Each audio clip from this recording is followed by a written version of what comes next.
Eu quero agora estar apresentando para você a Maíra Fiuza, psicoterapeuta. É isso mesmo? Holística. Bom dia. Ouvintes aqui da Pindaí FM. É um prazer muito grande estar aqui frente aos microfones e chegando aí com certeza às casas, né, da população de Pindaí e também de toda a região. É isso, muito bom. A gente tem um carinho muito grande por essa população. Primeiro que hoje veio outro convidado mais cedo aqui, e uma das coisas que a gente falou foi isso. É que eu já ia te chamar de doutora. E você já me puxou a orelha, rapaz, é um hábito, entendeu? Perdoado. Tá vendo como a gente resolve as coisas rápido por aqui? E a gente começou tem menos de um ano. E a forma que a população de Pindaí abraçou essa causa, abraçou esse projeto, eu fico muito feliz com isso. Eu fico Uhum, feliz quando alguém chega e fala, cara, tá muito bem. Aí eu falo, uhum. tá não, tem que melhorar. E essa coisa da rádio, né, Nilton, eu acho interessante porque mesmo com o avanço da internet e outras formas de mídia social, a rádio ainda tem um espaço muito grande e consegue alcançar assim, um público gigantesco e fazer parte, né, da rotina da dona de casa, do profissional liberal, do comerciante. Então, eu acho super interessante e torço, né, para que a Pindaí FM continue aí no ano de 2026, 2027 e perdure aí por toda uma vida. Esse é o nosso não só projeto, como o nosso trabalho também. Quero pedir que você falasse só mais um pouquinho mais perto do Tá dando microfone. eco, né? Não, na verdade, a gente o pessoal em casa tá te ouvindo baixinho. Já tá reclamando aqui, o povo é aqui, não tem aqui a gente não perdoa ninguém, entendeu? Ninguém. É, né? Ah, Não, você quer que você encoste encostar mais. mais. Ah, entendi. Isso. Porque o pessoal tá ouvindo baixinho, tava ouvindo você baixinho lá. Ah, Tá bom? Aí não. já mandaram mensagem aqui reclamando. Aqui a gente é Eita, não assim. estou escutando. Não, tá baixinho, tá baixinho. Mas essa é a pegada. Ah, Maíra Fiuza, fala comigo. Uhum. Primeiro, eu quero que você use esse momento para felicitar o pessoal que está em casa. É um ano, eu costumo dizer que é uma época muito gostosa, porque é uma época de, de troca de energia de família, é uma época de troca de energia entre amigos, é uma época que onde os problemas que passaram durante o ano, ele deixa de ser um problema. A gente consegue deixar ele para o lado, porque o interessante mesmo para a gente é Uhum. ter essa energia, poder ter essa confraternização. E Uhum. logo em seguida, falar um pouquinho do seu trabalho. Ah, com certeza. Embora seja a minha primeira vez aqui na Rádio Pindaí FM com você, eu já tenho assim um leque muito grande de clientes aqui da cidade e das regiões, né? Então, a minha vinda aqui hoje, não só para falar um pouquinho sobre o meu trabalho, mas para desejar também à população de Pindaí, que é tão acolhedora de verdade, né? Um Feliz Natal, boas festas, um excelente ano novo. E como eu trabalho, Nilton, com desenvolvimento humano, uma coisa que eu sempre prezo e eu sempre busco é colocar na cabeça, né? Na vida de cada pessoa é que não só nesse momento, como você colocou, é um momento que a gente confraterniza, que encontra os familiares, que troca presentes, mas não só nesse momento, mas que todos os dias do ano de 2026 a gente possa colocar essa frequência, né, de empatia, de amor próprio, amor pelo outro. Todos os dias, e não esperar especificamente um momento específico que é escolhido por alguém para dizer que o outro é importante, que o outro é especial. Mas aproveitando que é um momento de confraternização, os meus desejos para você, para os seus ouvintes, para toda a população de Pindaí, é um Feliz Natal para quem comemora, né? E um excelente Ano Novo. Muito obrigado mesmo. Eu postei algo quarta-feira, foi isso? Quarta-feira passada, que Uhum, falava sobre isso, uhum. entendeu? É, é, Foi quarta-feira? Não, eu perdi o meu irmão. Não, foi na sexta-feira.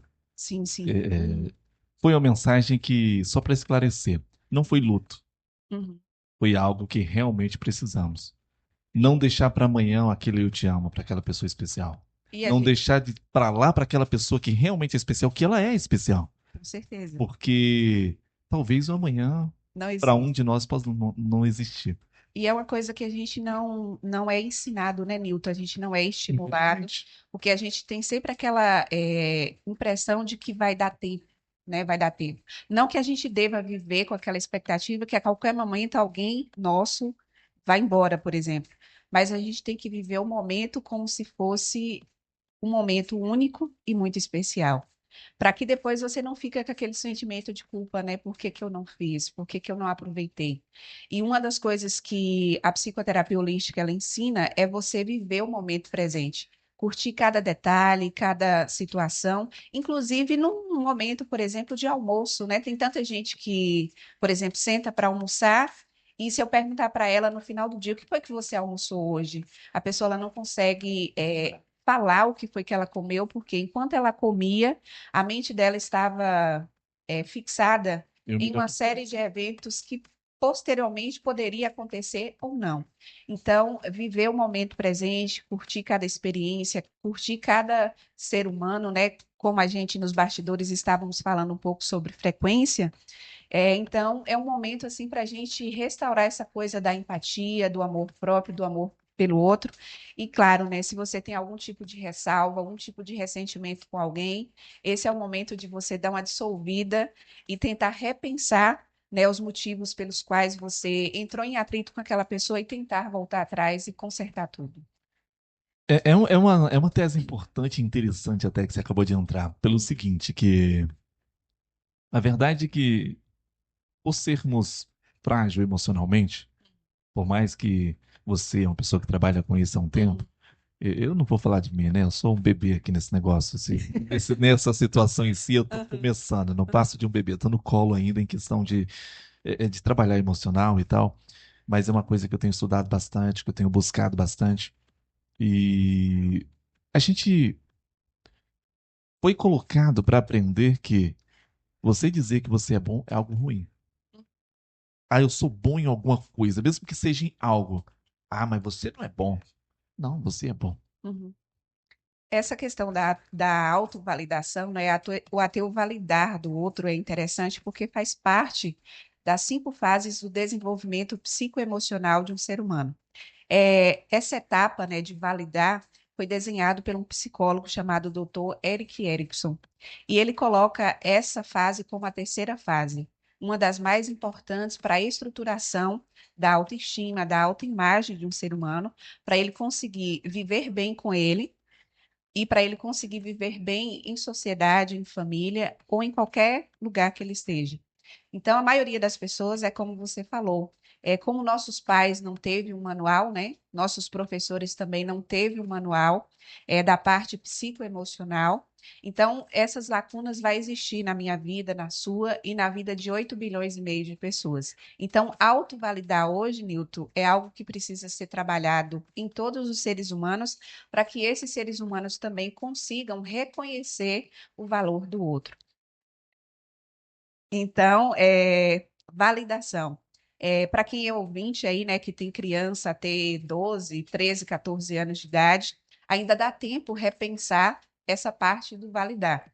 Claro que tem que ser um validar com inteligência, né? Muitos pais, às vezes, acabam passando, excedendo, na verdade, nessa coisa da validação, e aí desenvolve um outro tipo de comportamento no filho. Mas uma validação coerente, condizente, realista, com amor e com firmeza, é, contribui muito para o desenvolvimento emocional, mental e até mesmo social de um ser humano. Sim, sim. Eu e você, acho que a gente é meio suspeito de falar o que eu vou falar agora. Olha. Mas a verdade é que é a minha humilde opinião, tá? Uhum, Só para esclarecer para você e para o meu ouvinte, para os nossos ouvintes uhum, agora. É a minha uhum, humilde opinião. A gente chegou em uma fase tão distante dessa autovalidação uhum. que eu acho que por conta própria tá com... não é impossível, mas é difícil. Então Ah, eu aconselharia a procurar um profissional, uhum. pelo menos para tirar esse pessoal com essa idade que está muito boa para ser mudada. A palavra hackear é uma palavra forte, né? Ah, O sim. pessoal fala hackear, o pessoal usa muito isso, Uhum. assim, mas vamos colocar reprogramar, Isso fazer mesmo. uma reprogramação mental. E por não termos ela antes, a aplicação de algo que você não conhece não é fácil. Uhum. É porque tem um vício, né? E esse vício ele chega a ser hormonal. Sim. É a mesma dependência, por exemplo, de uma pessoa que usa uma substância química e você chega para ela e fala o seguinte, ó, eu vou te colocar ali numa clínica e a partir de hoje você não fuma mais. Então, o vício hormonal na bioquímica de uma autoestima destruída deixa a pessoa num estado de letargia, né? Então, você está falando para ela mais ou menos assim, ó, eu olho para você, eu te vejo como uma pessoa muito boa para falar em público, por exemplo, ou para lidar com pessoas. Aí a pessoa, ela dá uma mexidinha nos olhos, que é típico da pessoa que questiona e duvida que aquilo que ela está ouvindo realmente é verdade. Então, a colocação que você colocou de reprogramar e até de hackear mesmo, porque é um programa instalado, esse programa ele foi instalado até os 7 anos de idade, reforçado até os 14, e agora eu reproduzo como se fosse meu. Eu tenho a plena convicção de que eu não sou capaz. Bom, agora o profissional ele entra como se fosse o meu pai e minha mãe, com muita informação, inclusive sobre o funcionamento do cérebro humano. E agora eu preciso desenvolver, junto com o profissional, novos hábitos, até eu me tornar essa pessoa que acredita em mim mesmo. E é todo um processo, Newton, não nasce da noite para o dia. Exige muita gente mudar, né, nossos hábitos, nossas crenças em relação a nós mesmos, em relação ao mundo, e principalmente vencer uma área no cérebro que todo mundo usa e não sabe, que é a área da preguiça. Né? Todo mundo tem ela lá bem ativa, Instalado e exatamente. reprogramado uns 300 vezes por dia, né? Exatamente para funcionar. Então, a partir dessa reprogramação, é possível você criar um mindset, né, que é um modelo mental de crescimento, e ali você se torna um super-humano, vamos colocar assim, naquilo que você se propõe a fazer. Eu assim, já conversamos sobre isso. Eu Uhum, não sei se você vai conseguir lembrar a ponto, mas eu tenho eu chamo de problema. As pessoas falam que isso é uma benção. Eu não sei se é, mas assim, uhum, vamos lá. Eu não consigo esquecer nada. uhum, Tudo que eu falo, eu faço, ou eu uhum, ouço, já era. uhum, Pode passar 10 anos, se você me perguntar, eu lembro exatamente quando a gente conversou. E um dos problemas que eu tenho hoje é esse. uhum, Porque às vezes fala, mas você lembra de tudo, isso é bom. Será se é bom? Eu consigo assistir uma série, se você me perguntar qualquer parte dela, eu consigo lembrar a série. Se você uhum, me colocar 15 segundos, eu continuo a falar para você. Então, assim, é bom, não sei se é, mas uma coisa que eu sempre falei para mim, na verdade, eu tive um problema que eu vou confessar agora. Não falamos sobre isso, tá vendo? Eu sempre surpreendo, eu sou desse tipo aqui. uhum, É, Quando eu tinha 12, ia fazer uhum, 13 anos, eu tinha 12 anos, uhum, eu tinha um problema muito sério. E o meu uhum. problema é, eu não conseguia lembrar das coisas. Olha só que inversão de valores. Eita, Eu ia fazer a prova, eu sabia tudo, mas quando eu chegava na prova, eu não sabia nada. Ixi, dava um branco. Dava aquele branco, dava aquele negócio, e eu assim, como que eu faço? Eu venho de uma família, os meus pais eram idosos, Uhum, nenhum tinha ido na escola. A pessoa que tinha mais escolaridade um pouquinho era uhum, minha irmã, só que estava em Brasília. Então eu não tinha nenhum amparo de pessoa. Eu já tinha o conhecimento que eu tinha um problema, sei. mas eu não sabia como resolver aquele problema que há 17 anos, há 18 anos atrás. E eu cheguei até uma professora que eu julgava ali, por ser uma pessoa assim que tecnicamente era mais próxima durante as aulas, Ah, eu pedi ajuda. Eu falei, olha, eu tô com um problema. E o problema é esse, eu sei, mas eu não consigo executar. Ela virou pra mim, cara, me lembro como hoje. Depois desse dia eu nunca mais esqueci de nada. Tem 18 anos que eu não esqueço nada do que eu ouço ou vejo. Ela virou pra mim e disse, com muita inocência, tá? Não tá. tô aqui crucificando, muito pelo contrário. Ela falou com muita inocência, eu consigo ver isso hoje. Na época eu não entendia, mas agora eu entendo. Ela falou com muita inocência: não, isso é assim mesmo. Tá tudo bem. Aquilo me massacrou. Eu sentei na calçada, na frente da casa dela, que eu tava lá, eu tava sentado lá, era hora de intervalo, eu pedi ajuda exatamente na frente da casa dela. Ela entrou, eu baixei minha cabeça e eu tomei uma decisão. Eu não tinha nem 13 anos ainda, e eu tomei uma decisão. E a minha decisão é: eu nunca mais vou me esquecer de nada. Eu nunca mais vou falar que não sei fazer nada. E desde então, qualquer coisa que você falar, você sabe fazer, eu falo, sei fazer. E mesmo que eu não tenha todo o conhecimento, eu faço. Você Eu consegue. busco, eu faço o que é necessário, mas não há nada. Eu dirigi um caminhão a primeira vez, cheio de madeiramento, que eu nunca tinha dirigido nenhum caminhão. Eu levei, Sério? eu dirigi ele, ainda fiz entrega. Você sabe, sei fazer. Aí depois que eu cheguei, que eu entreguei o caminhão, o meu primo olhou pra mim, mas você aprendeu a dirigir aonde? No seu caminhão. Ele, como é que é? Você era traquino, hein? Mas pegando a parte positiva da sua história, a mente ela tem dessas facetas mesmo. A gente tem que encarar uma estrutura da nossa mente, Newton, chamada de subconsciente, como uma criança muito poderosa, né? É 95% do que você é. E quando você afirma algo, seja algo construtivo ou algo que seja destrutivo, essa mente ela vai acatar 95%. E outra coisa, você estava ali no percurso do que? Da adolescência, não foi? Isso, essa época assim. Bom, você ainda estava num processo que a faculdade crítica, a dúvida, será que é assim mesmo? Será que eu consigo mesmo? Estava meio que não totalmente Construída, né? construída, né? Então, quando você afirmou, e tem outro detalhe também, o instinto de autopreservação e de sobrevivência. Você olhou para todos os lados, você não tinha um pai, uma mãe com conhecimento intelectual para poder te reforçar na escola.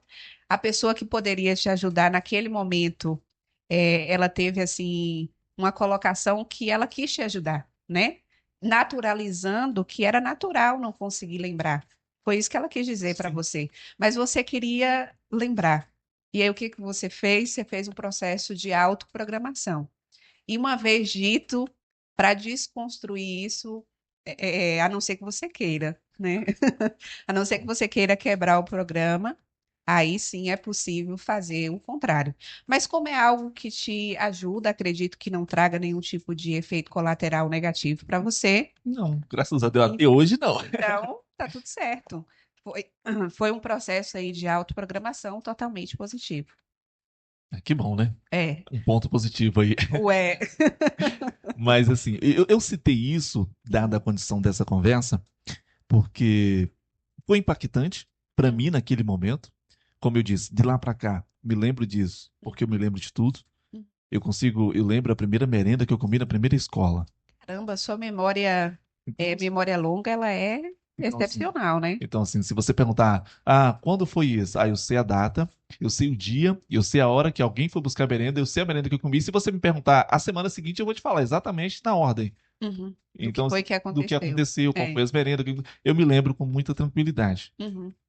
E também, se a gente fosse, por exemplo, avaliar você pelos modelos mentais de William Reich, que foi um psicólogo, aluno de Freud e que acabou sendo um pouco mais dinâmico e mais eficaz do que o próprio professor. Por isso que deu divergência entre eles, né?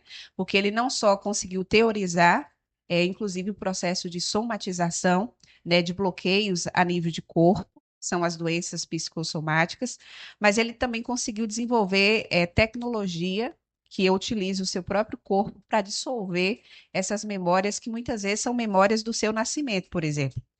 Então, indo para o modelo de Reich, ele falaria que o seu modelo mental é o modelo mental número um, que é o criativo, né? Então, a estrutura maior, a ferramenta maior é exatamente a mente. Então, a mente é o seu ponto de partida e vencer você usando a estrutura da mente é muito difícil. Enquanto o outro modelo mental, por exemplo, o comunicador, que é o modelo mental número dois, ele usa muita comunicação. Aí a parte de criatividade, de estruturação intelectual, para ele precisa já ser estimulada porque ele não consegue desenvolver muito bem. Então eu poderia discorrer para você mais três modelos mentais, mas você fica exatamente aí no modelo mental número um, que é o criativo. E a ferramenta maior, a tecnologia maior é exatamente a mente. Então, a prova viva que você está aí, né? Lembrando de tudo que você leu, ouviu, assistiu e aprendeu com muita facilidade. Isso até incomoda, porque assim, não, incomoda assim no sentido, eu tive conversando é, com uma pessoa e ela falou assim, mas você é mentira. Eu falei, não, é informação, eu simplesmente sei. E pronto. Eu só sei, eu não, tipo assim, eu posso estar aqui virado pro outro lado, Uhum, se você está assistindo um filme, uhum, certo?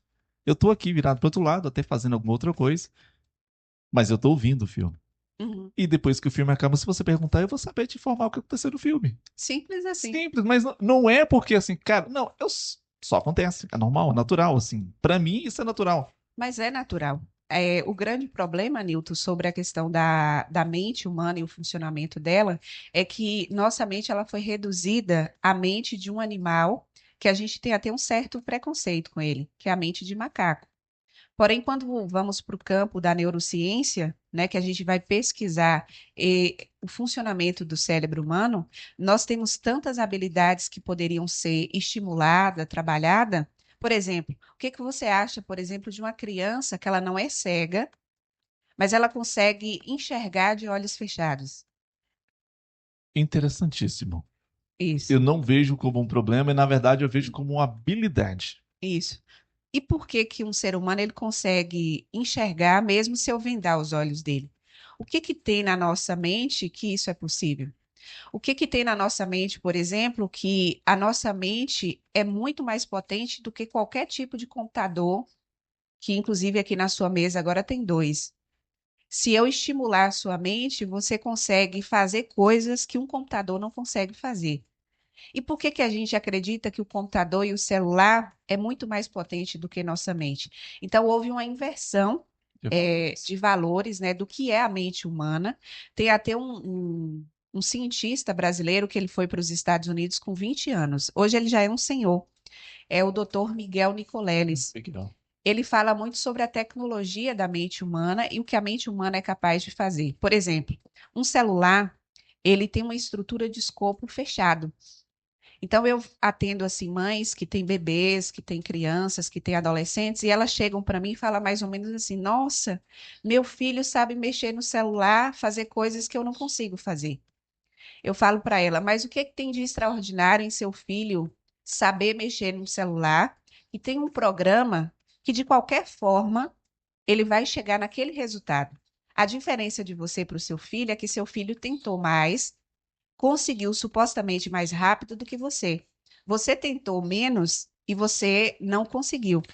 Mas se eu colocar seu filho, por exemplo, para socializar com adultos e com crianças e pessoas da idade dele, ele vai ter dificuldades. Sabe por quê? Porque a mente humana é um escopo fechado, na verdade, um escopo aberto. E para viver no escopo aberto, eu preciso fazer o que você acabou de falar. Eu preciso ler, eu preciso assistir um filme, eu preciso ter curiosidade, eu preciso enfrentar os meus limites do que eu não consigo fazer, eu tenho que tentar fazer para mim abrir essa estrutura da minha mente, criar novas ramificações neurais e eu conseguir fazer coisas que é considerado pela maioria como algo extraordinário, que na verdade é e ao mesmo tempo não é. Porque a minha mente, a sua mente e a mente de 8 bilhões e meio de pessoas no mundo foi projetada para funcionar no escopo aberto. O único detalhe é que hoje, por exemplo, a alimentação, as redes sociais, o vício no digital tem resumido cada vez mais o nosso escopo. Estamos transformando nossa mente num celular. E um celular é altamente limitado, mesmo que dentro dele tenha vários aplicativos que falem que é possível fazer uma série de coisas, mas nada supera a mente humana. Você falando sobre isso, surgiu dois tópicos aqui. Ah, Sempre surge, né? A aham, conversa sempre vai levando a outra conversa. É, a minha concepção sobre isso seria, é a minha concepção, tá? É a uhum, forma que eu vejo. Por que essa facilidade de uma criança fazer algo assim? No livro que eu escrevia, eu falo um pouco sobre um ponto chamado medo. Tecnicamente, isso você sabe, a gente nasce só com dois medos. Você sabe quais são os dois medos que nascemos? Eles é nosso, ele não tem como a gente ficar. Já nasce com ele. Você se lembra? já nasce com E ele. tem dois medos que você já nasce com Ó, ele. instintivamente, eu acho que o medo da morte é um medo que acredito que todo ser humano deva ter.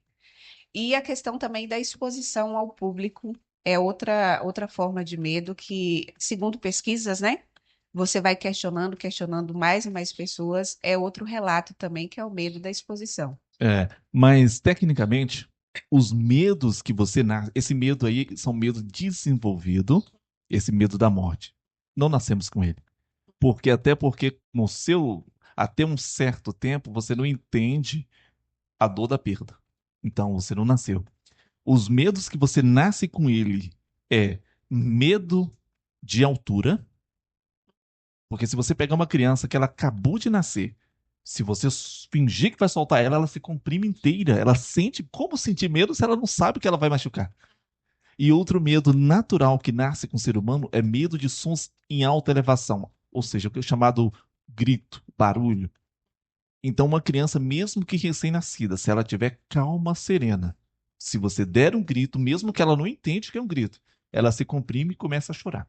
Então, são medos naturais. Eles nasceu com aquele medo. Qualquer um outro medo que você desenvolva depois disso, não é seu. Que entra exatamente no padrão que a gente começou a conversar. Ou seja, você é baseado em comportamento das pessoas que estão ao seu lado e você começa a olhar para ela e fazer aquele espelho. A minha mãe, mesmo que a minha mãe não fala que tem medo disso, mas a minha mãe tem medo disso, então automaticamente eu tenho medo disso. É Então, assim, entra aquelas situações todas. Quando se trata de medo, é um leque também que se a gente for falar aqui, a gente entra para 6 horas da tarde, a gente não consegue nem 1% de todo o problema. Mas a realidade é que uma criança, só voltando para o tópico, a gente não fugir aqui do que a gente estava falando. Por que essa facilidade toda da criança? Porque a criança não tem o medo que uma pessoa maior tem.